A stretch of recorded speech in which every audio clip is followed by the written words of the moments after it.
રહ્યા છો વલી સમાચાર અને ઇવનિંગ બુલેટિન સાથે હું છું માસૂમ। સમાચારોની શરૂઆત કરીએ હેડલાઇન્સથી।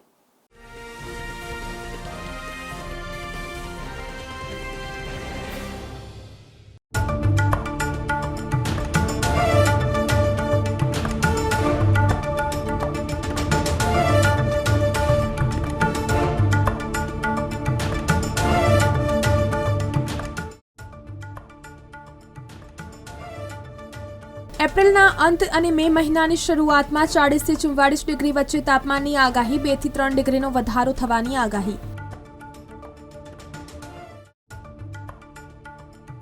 દરિયાકાંઠા વિસ્તારમાં તાપમાન ઓછું રહેશે, ગરમ પવનના કારણે અસહજ સ્થિતિ બની રહેવાની આગાહી।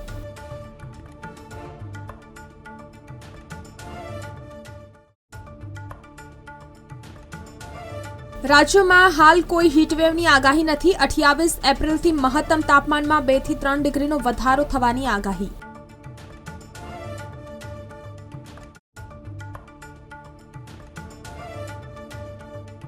પવનની દિશા દક્ષિણ પશ્ચિમથી પશ્ચિમ તરફની રહેશે। સૌરાષ્ટ્ર કચ્છના કેટલાક ભાગોમાં તાપમાનમાં નોંધપાત્ર વધારો થતા સામાન્યથી ઉપર રહ્યું।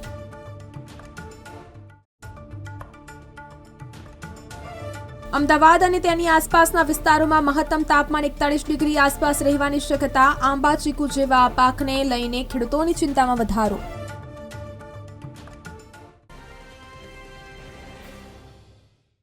રાજ્ય સરકારે વર્ષ 2025-26 માટે ખેતીવાડી ખાતાની વિવિધ સહાય યોજનાઓનું પોર્ટલ ખુલ્લું મૂક્યું છે।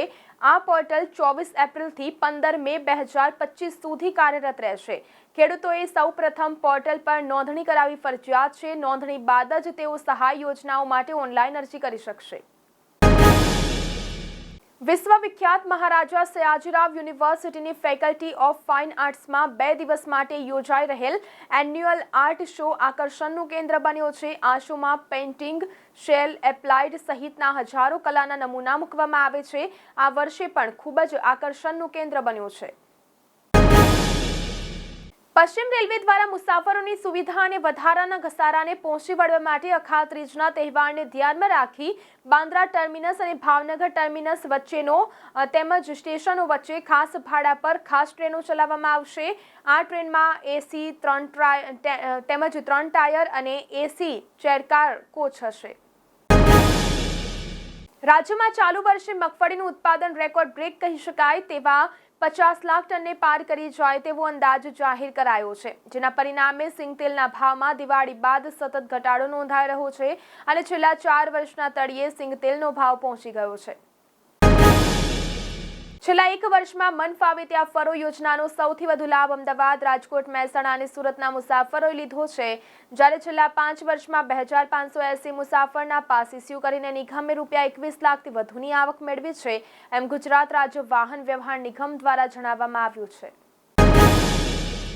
વલભીપુર શહેર અને તાલુકાના ખેડૂતો હવે અદ્યતન ટેકનોલોજી સાથેનું આઈ ખેડૂત પોર્ટલ શરૂ કરવામાં આવતા હવે ખેડૂતો જાતે પોતે અરજી અન્વયનું સ્ટેટસ તપાસી શકશે। રાજ્ય સરકારના કૃષિ મંત્રાલય દ્વારા તાજેતરમાં આઈ ખેડૂત પોર્ટલ 2.0ની શરૂઆત કરવામાં આવી છે। ભાવનગર શહેરમાં છેલ્લા 3 દિવસથી બપોરે ગરમીમાં થોડો ઘટાડો નોંધાયો છે, જ્યારે રાતના તાપમાનમાં સતત ત્રીજી રાત્રે સમગ્ર રાજ્યમાં 27 ડિગ્રી સેન્ટીગ્રેડ તાપમાન સાથે ભાવનગર શહેર સૌથી ગરમ શહેર રહ્યું હતું। શહેરમાં ગુરુવારે દરિયાઈ પવન ફૂંકાતા 2 જ દિવસમાં ગરમીનો પારો 3 ડિગ્રી સેન્ટીગ્રેડ ઘટી ગયો હતો।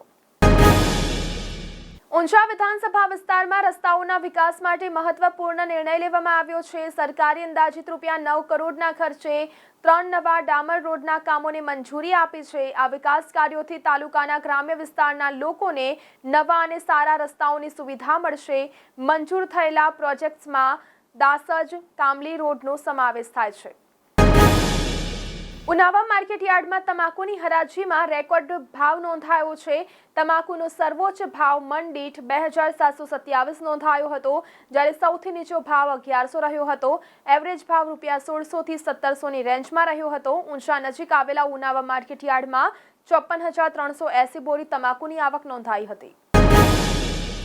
હવામાં ભેજનું પ્રમાણ 68% અને પવનની ગતિ 14 કિલોમીટર પ્રતિ કલાક રહી હતી। છેલ્લા 1 સપ્તાહમાં તાપમાનમાં નોંધપાત્ર વધારો થયો છે। રવિવારે 36 ડિગ્રીથી શરૂ થયેલું તાપમાન બુધવારે 40.8 ડિગ્રી સુધી પહોંચ્યું હતું. આ દરમિયાન હવામાં ભેજનું પ્રમાણ 48%થી ઘટી 13% સુધી પહોંચી ગયું હતું. બપોરના સમયે રસ્તાઓ પર વાહન ચાલકોની સંખ્યા ઘટી રહી છે. જે લોકો બહાર નીકળે છે તેઓ ટોપી, રૂમાલ અને ચશ્મા પહેરીને નીકળે છે. મહિલાઓ દુપટ્ટાથી મોઢું ઢાંકીને ગરમીથી બચવાનો પ્રયાસ કરી રહી છે. હવામાન વિભાગના આંકડા મુજબ શુક્રવારે લઘુત્તમ તાપમાન 25.5 ડિગ્રી સેલ્સિયસ નોંધાયું હતું. ભાવનગરમાં સપ્તાહના પ્રારંભથી જ ગરમીએ માઝા મૂકી છે. શહેરમાં સરેરાશ તાપમાન 38થી 40 ડિગ્રી વચ્ચે નોંધાઈ રહ્યું છે. શુક્રવારે મહત્તમ તાપમાન 37.8 ડિગ્રી સેલ્સિયસ નોંધાયું હતું. ગરમીના કારણે લોકો ઠંડા પીણા, શેરડીનો રસ, છાશ અને જ્યુસનો આશરો લઈ રહ્યા છે. તો આ સાથે ઇવનિંગ બુલેટિનમાં અત્યારે બસ આટલું જ. નમસ્કાર.